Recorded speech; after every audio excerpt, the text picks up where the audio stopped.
ছেলেরে প্রশ্ন করে, তোর কাছে তোর বউ বড় না আমি বড়? আছে না নাই? এটা একটা প্রশ্ন হইল। তোর বউ বড় না আমি বড়? দুইজনেই বড়।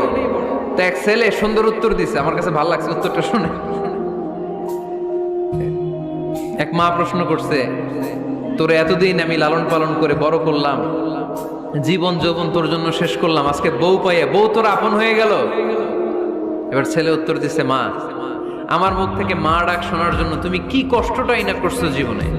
10 মাস আমারে পেটে ধারণ করলা, খাইতে পারো নাই, বমি করছো, খালি ওষুধ খাইছো, তোমার পেট কেটে আমারে বের করা হয়েছে, 2 বছর আমারে দুধ খাওয়াইছো, পেশাব পায়খানা পরিষ্কার করেছো, বয়স যখন 3-4 তখন তোমার আমি মা ডাকছি। এই মা ডাকটা শোনার জন্য তুমি এত কষ্ট করছো, আর আরেকবারের মাইয়া এই ঘরে আইসাই তোমার মা ডাকা শুরু করছে। যেই মেয়েটা তোমারে মা ডাকে সে আমার আপন হবে না কেন মা?